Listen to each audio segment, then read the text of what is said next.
E aí rapaziada, beleza? Bem-vindo a mais um vídeo do canal Sonegador. E bom, hoje eu vim fazer uma leitura comentada de um livro do Murray Rothbard. Sim, não é o Hans Hermann Hoppe dessa vez.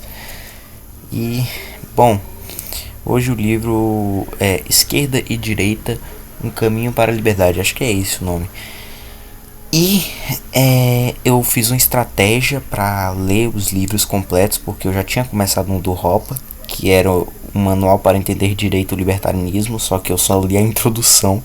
Mas minha ideia agora é ler dos que tem menos páginas e depois ir escalando. Então vamos começar com esse aqui do Murray Rothbard, que é bem curto, 44 páginas, tirando essas 9 que é a introdução não, essas páginas aqui de início, 35 páginas. 34. Então, mano, 34 páginas é muito pouquinho. 33, 32. Não, aqui é a apresentação.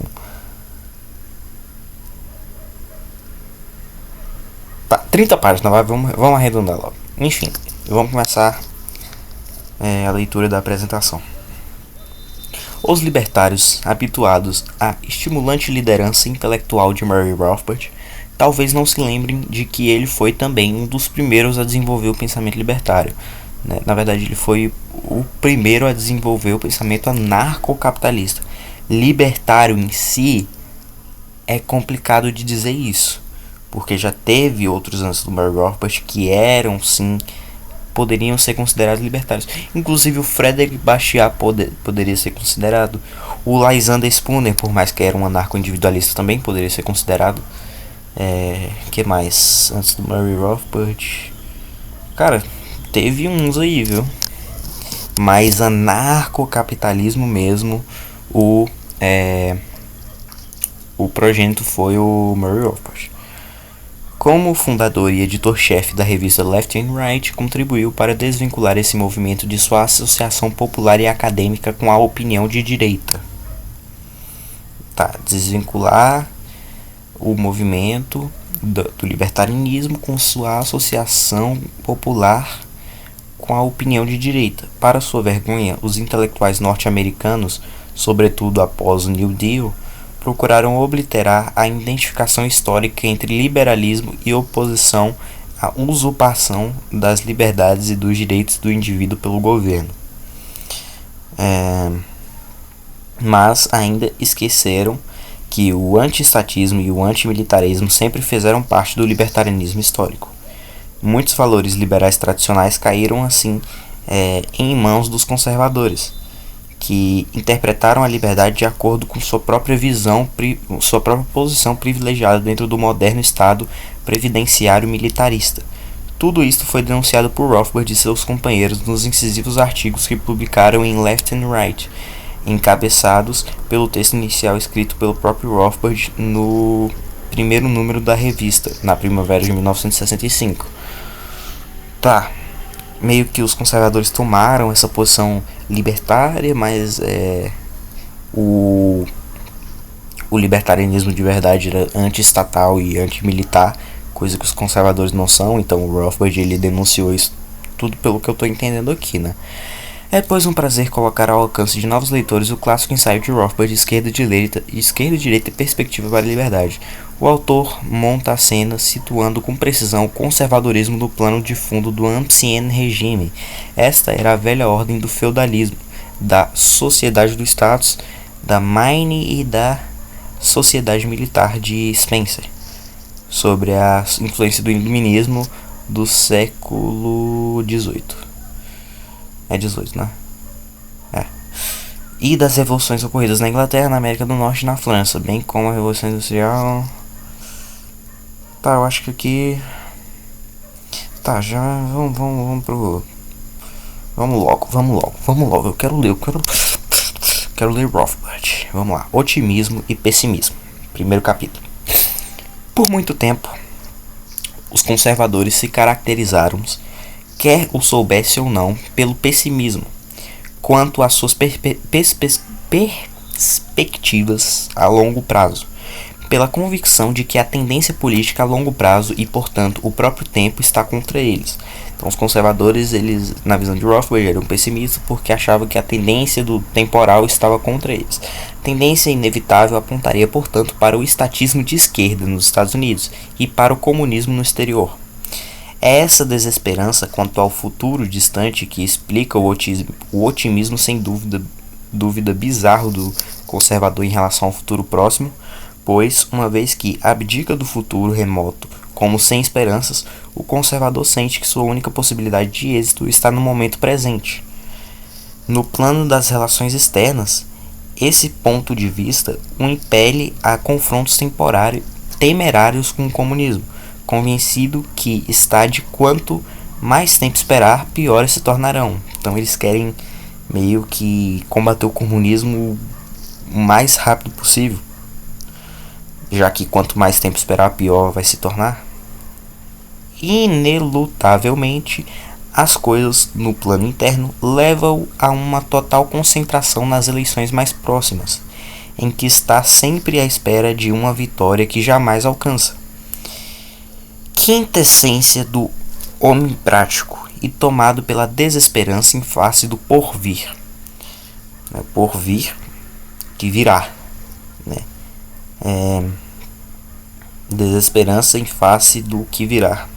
O conservador se recusa a pensar ou planejar para além do dia das eleições. Então, eles só ligam no dia das eleições porque eles querem combater o comunismo o mais rápido possível no presente, porque se esperar mais tempo, o comunismo vai tomar conta. Foi o que eu entendi. Vamos continuar lendo. Mas é precisamente a um prognóstico pessimista, tanto no que se refere ao futuro próximo quanto em relação ao mais distante, que o conservadorismo faz jus, pois sendo um remanescente moribundo do ancien regime da era pré-industrial, não tem mesmo futuro. Em sua modalidade norte-americana atual, o recente ressurgimento conservador do início da década de 60 representou os últimos estertores de uma América anglo-saxônica, branca, de pequenas cidades, rural e fundamentalista. A América irreversivelmente moribunda. Que dizer, no entanto, sobre as perspectivas para a liberdade? Um número excessivo de libertários vincula de modo errôneo o prognóstico da liberdade ao do movimento conservador, mais forte na aparência e supostamente um aliado. Essa vinculação torna fácil de compreender o pessimismo característico do libertário moderno quanto ao futuro a longo prazo. Esse texto sustenta, contudo, que, embora as perspectivas a curto prazo para a liberdade nos Estados Unidos e no exterior possam parecer sombrias, a atitude adequada aos libertários é a inextinguível otimismo quanto aos resultados finais. Então o Rothbard ele vai basicamente, acho que defender o otimismo libertário, quanto ao futuro, porque os libertários, segundo o Rothbard, eles estão pessimistas quanto ao futuro, porque estão na mesma visão dos conservadores, que tem que lutar o mais rápido possível contra o comunismo, porque se esperar mais tempo, o comunismo vai tomar conta. Essa é a visão conservadora que o Rothbard está falando, que os conservadores têm e os libertários também estão tendo essa mesma visão e achando que devem se aliar a eles. O Rothbard ele também entrou nesse contexto quando ele criou o paleolibertarianismo com Lee Rockwell, mas enfim, basicamente ele vai defender o otimismo libertário. Vamos continuar. A derrocada da velha ordem. A justificativa dessa afirmação repousa numa determinada concepção histórica da história segundo a qual existiu na Europa Ocidental antes do século XVIII e continua a existir fora do Ocidente, uma velha ordem que quer tenha assumido a forma do feudalismo ou do despotismo oriental, se caracterizou pela tirania, a exploração, a estagnação, as castas estanques, a desesperança e a fome para a maior parte do povo. Em suma, a vida era sórdida, brutal e curta. Era a sociedade do status de Maine e a sociedade militar de Spencer. As classes ou castas dominantes governam pela conquista e persuadindo as massas do pretenso imprimatur divino conferido ao seu poder. Tá, eu acho que ele tá falando de justificativa divina para o poder para persuadir as massas. Acredito que seja isso. A velha ordem foi e ainda é o grande e poderoso inimigo da liberdade. Foi particularmente poderoso no passado, porque não existia então a ideia da inevitabilidade de sua derrocada. Quando consideramos que a velha ordem havia existido em seus fundamentos desde os primórdios da história em todas as civilizações, podemos dimensionar melhor ainda a glória e a magnitude do triunfo obtido pela Revolução Liberal do século XVIII e de épocas próximas a ele. As dimensões dessa luta foram em partes obscurecidas por um grande mito da história da Europa Ocidental, implantado por historiadores alemães antiliberais do final do século XIX. Este mito afirma que o desenvolvimento de monarquias absolutas e do mercantilismo no início da Era Moderna foi necessário para o avanço do capitalismo, visto que ambos serviram para livrar os comerciantes e o povo das restrições feudais de caráter local. Eu ainda não estou entendendo onde o Rothbard está querendo chegar ao falar da velha ordem aqui. Ele falou que teve historiadores alemãos que fizeram, implantou histórias antiliberais, provavelmente contra o iluminismo, assim, anti-iluminista, né? Talvez para afirmar o conservadorismo. Não sei onde é que o Rothbard quer chegar, vamos ver. A verdade não foi esse absolutamente o caso. O rei e seu estado-nação funcionaram antes como um suzerano superfeudal, reimpondo e reforçando o feudalismo.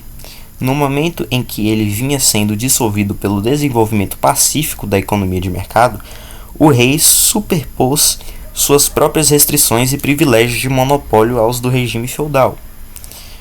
Os monarcas absolutos representaram a velha ordem, em ponto maior, e ainda mais despótica do que antes. De fato, o capitalismo floresceu mais cedo e com maior eficácia precisamente onde o Estado Central era fraco ou inexistente, nas cidades italianas, na Liga Hanseática e na Confederação da Holanda do século XVII.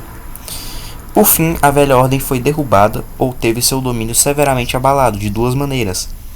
Uma delas foi a expansão da indústria e do comércio entre os interstícios da ordem feudal.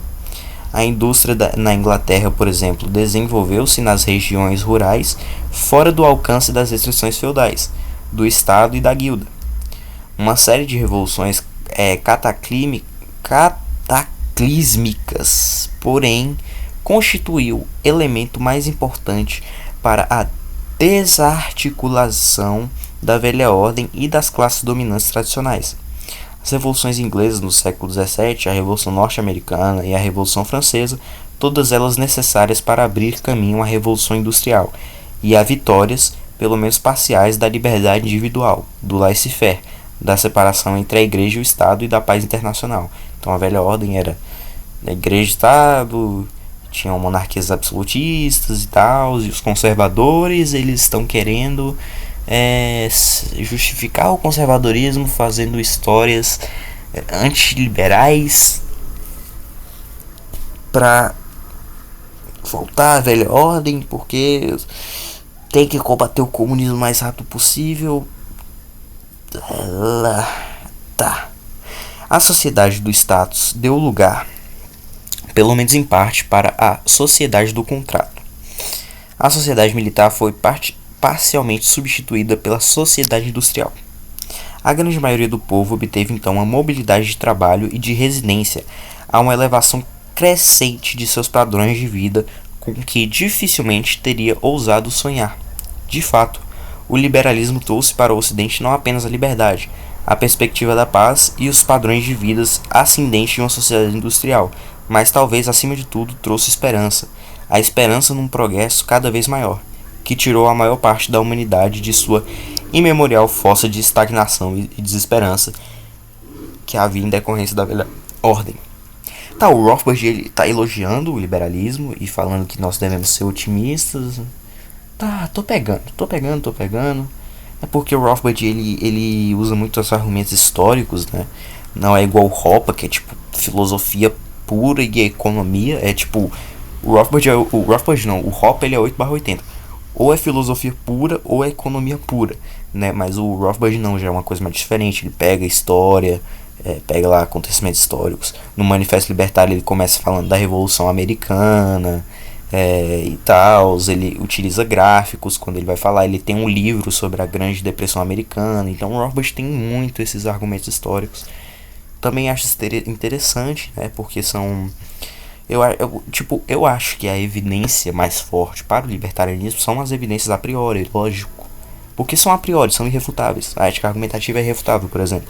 Mas você tem evidências empíricas reforçam ainda mais isso. E também acredito eu que é um argumento mais convincente do que argumentos filosóficos. Porque argumentos filosóficos é mais para quem já entende. Para quem não entende, a pessoa vai falar: não, tá, mas onde teve isso? Sabe? Onde teve isso? Por que isso vai dar certo? Por que isso seria melhor? E isso, e não sei aquilo. Ele não vai perguntar coisas filosóficas, coisas a priori, da ética, da argumentação, da lógica, não. Eles vão perguntar coisas muitas vezes utilitárias, entendeu? Então, você ter esses argumentos históricos também é muito importante, por mais que não seja o ponto central do convencimento, mas ok. Vou ler só esse capítulo agora, deixa eu ver. Já é 3 páginas, vamos lá. Ascensão e declínio do liberalismo. Logo tomaram corpo na Europa Ocidental 2 grandes ideologias políticas centradas nesse novo fenômeno revolucionário.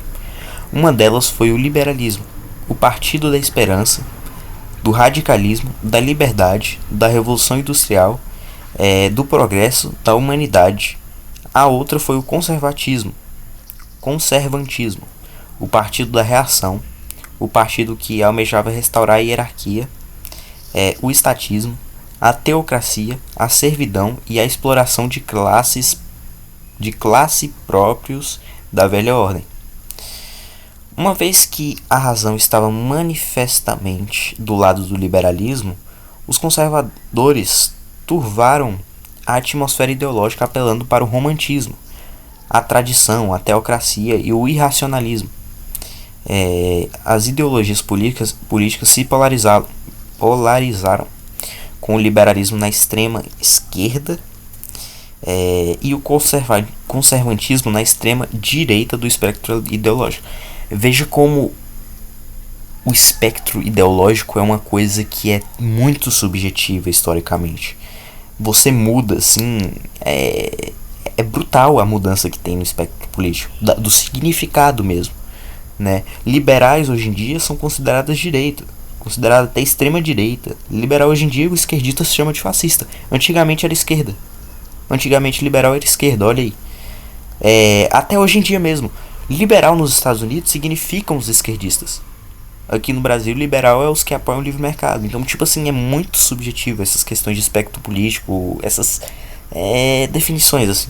Mas, enfim, vamos continuar aqui.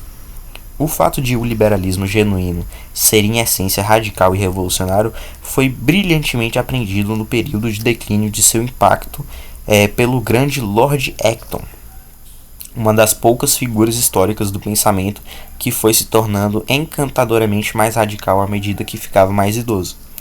Acton escreveu que o liberalismo deseja aquilo que deve ser sem levar em conta o que é. Foi Acton, diga-se de passagem, e não Trotsky, quem primeiro chegou, partindo desse ponto de vista, ao conceito de revolução permanente, como observou Gertrude Himmelfarb em seu excelente estudo sobre Acton. Ele escreveu: liberalismo deseja aquilo que deve ser sem levar em conta o que é. Seria tipo um fim justifica os meios? Por que ele citou Trotsky aqui? Que primeiro chegou a partir desse ponto de vista ao conceito de revolução permanente. É o conceito de revolução permanente. Eu não sei, eu não li Trotsky, deve ser essa questão da revolução permanente. Vamos ver o que o Gertrude que escreveu sobre o Acton. Sua filosofia desenvolveu-se até o ponto em que o futuro era visto como inimigo declarado do passado, e que não se concedia ao passado qualquer autoridade, exceto na medida em que estivesse de acordo com a moralidade. Tá, vamos lá. Sua filosofia desenvolveu-se até o ponto em que o futuro era visto como inimigo declarado do passado. Então ele desenvolveu a teoria dele até o ponto em que o futuro era visto como um inimigo do passado, e não se concedia ao passado qualquer autoridade, exceto na medida em que estivesse de acordo com a moralidade. Tomar a sério essa teoria liberal da história, dar precedência àquilo que deve ser sobre o que é. Isso está me lembrando muito a guilhotina de Hume. Não sei se ele vai falar disso aqui. Que não se deve derivar um dever ser de um ser. Aquilo que deve ser sobre o que é. Significava virtualmente, ele o admitia, instaurar uma revolução permanente. A revolução permanente a qual Acton aludiu na conferência inaugural e conforme admitiu abertamente em suas notas, era uma culminância da sua filosofia da história e da sua teoria da política. Essa concepção da consciência, segundo a qual os homens trazem consigo o conhecimento do bem e do mal, é a raiz mesma da revolução, porque destrói a santidade do passado. O liberalismo é em essência revolucionário. Observou Acton. Os fatos devem render-se às ideias, pacífica e pacientemente, se possível for, pela violência, se não. Ok. Ele basicamente está defendendo um liberalismo revolucionário através de uma revolução permanente. Não sei o que significa uma revolução permanente, mas isso é no tanto quanto interessante, né? Porque pode ser que o liberalismo tenha raiz disso. Eu realmente não sei de argumentos históricos mesmo. Eu estou aprendendo aqui, né? Ele... beleza.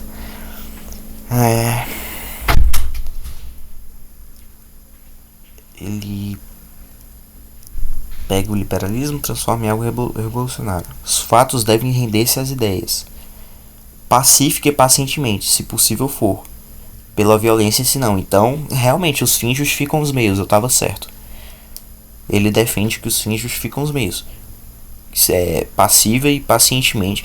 Deve haver uma revolução liberal, pacífica e pacientemente, se possível. Se não for possível, pela violência mesmo. Então, ok. Ele defende o liberalismo dessa forma. O liberal, escreveu Acton, ultrapassou em muito o Whig. O Whig governava por meio do compromisso. O Whig não era um partido? Enfim, vou ler aqui. O liberal inaugura o primado das ideias. Um é utilitário, gradativo, pronto para o acordo. O outro empenha-se em pôr em prática filosoficamente um princípio. Um é um programa de ação visando a uma filosofia. O outro é uma filosofia à procura de um plano de ação. O que aconteceu ao liberalismo? Porque declinou ao longo do século XIX. Muitas vezes se refletiu sobre a questão, mas a razão básica desse declínio talvez tenha sido uma deterioração interna dos próprios órgãos vitais do liberalismo, pois, sendo a Revolução Liberal parcialmente bem sucedida no Ocidente, os liberais foram cada vez mais deixando de lado seu fervor radical e, em consequência, suas metas tradicionais, para se contentarem com uma mera defesa do ímpido e falho status quo. É possível discernir duas causas de origem filosófica dessa decadência. A primeira é o abandono da teoria dos direitos naturais e da lei maior em favor do utilitarismo. Olha aí, o Rothbard vai criticar o utilitarismo, vamos ver. Já que apenas formas da teoria da lei menor ou da lei natural, da lei maior, da lei maior ou da lei natural podem proporcionar uma base radical fora do sistema existente, a partir da qual pode contestar o status quo. Então, para se manter popular no status quo, eles deixaram a lei natural para seguir uma lei utilitária, digamos assim, para serem utilitaristas.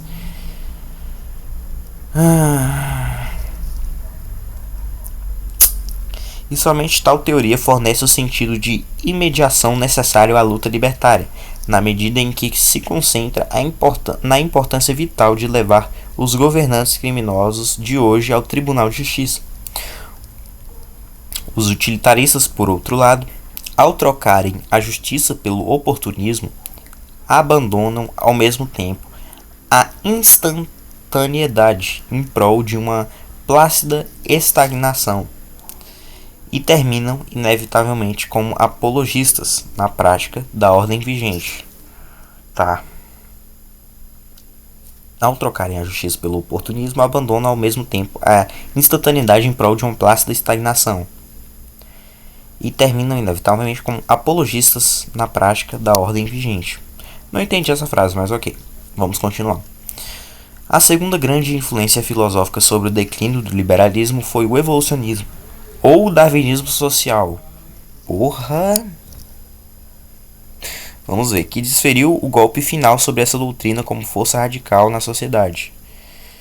O darwinista social contemplou a história e a sociedade de maneira distorcida através de lentes pacíficas e róseas da evolução social infinitamente lenta e infinitamente gradual, ignorando o fato básico de que jamais na história uma casta dominante abriu mão de seu poder de forma voluntária e que, por conseguinte, o liberalismo teria de abrir caminho por meio de uma série de revoluções. Os darwinistas sociais puseram-se a esperar com placidez e alegria que se passassem os milhares de anos de uma evolução infinitamente gradual rumo à etapa seguinte, e supostamente inevitável, do individualismo. Mano, individualismo revolucionário, caralho, velho. Darwinismo social. Mano, não sabia dessa bosta. Não sabia, mas beleza. E tipo, o livro, ele tá muito 880, tá ligado? O Rothbard, ele tava elogiando os liberais lá no início. Acho que o iluminismo no século XVIII por se oporem à velha ordem, e agora ele está falando que os liberais teve um declínio, né, por causa do darwinismo social e do utilitarismo. E até hoje os liberais são utilitaristas, agora darwinistas sociais eu não posso afirmar com certeza. Um exemplo interessante de pensador que é a própria personificação do declínio do liberalismo no século XIX é Herbert Spencer. Spencer começou como um liberal bastante radical, e virtualmente, de fato, um autêntico libertário. Mas, à medida em que o vírus da sociologia e do darwinismo social tomaram conta de seu espírito, deixou de lado o libertarianismo como movimento histórico dinâmico, embora sem abandoná-lo, de início, no plano da teoria pura. Em resumo, enquanto aguardavam um ideal eventual de liberdade absoluta, Spencer começou a considerar inevitável a vitória desse ideal, mas somente após milênios de evolução gradativa. Assim, na verdade, afastou-se do liberalismo na qualidade de credo combativo e radical e confinou seu liberalismo na prática aos limites de uma enfadonha ação da retaguarda contra o crescente coletivismo do final do século XIX. De maneira bastante interessante, o fadigado desvio à direita de Spencer no plano da estratégia logo se converteu num desvio à direita também no plano teórico, de tal modo que ele veio a abandonar a liberdade absoluta mesmo em teoria, chegando a repudiar, por exemplo, o famoso capítulo de sua obra Social Hysterics, o direito de não levar em conta o Estado.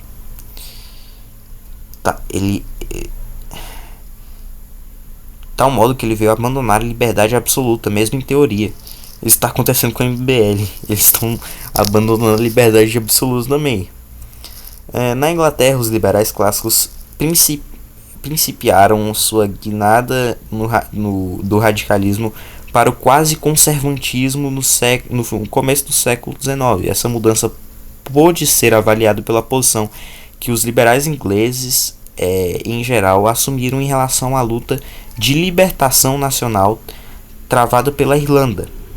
Era uma luta dupla, contra o imperialismo político inglês e contra o sistema feudal de arrendamento da terra imposto por esse imperialismo. a cegueira Tory dos liberais ingleses, entre os quais Spencer, ante a pressão irlandesa pela independência nacional e sobretudo pela posse de terra pelo camponês, em contraposição a opressão feudal simbolizou o abandono de fato do liberalismo genuíno, virtualmente nascido numa luta contra o sistema agrário feudal. Apenas nos Estados Unidos, a grande pátria do liberalismo radical, onde o feudalismo jamais pudera lançar raízes fora do Sul, a teoria dos direitos naturais e da lei maior e os movimentos liberais radicais daí decorrentes continuaram em proeminência até meados do século XIX. Os movimentos jacksoniano e abolicionistas foram, cada um a seu modo, os últimos movimentos libertários radicais vigorosos na vida norte-americana. Ele fala muito desses movimentos jacksonianos também no Manifesto Libertário, lá no capítulo da Revolução Americana, né? Se eu não me engano, eles elogiam. Eu acho que o Rothbard está elogiando esses liberais radicais, né? Que defendem uma revolução permanente.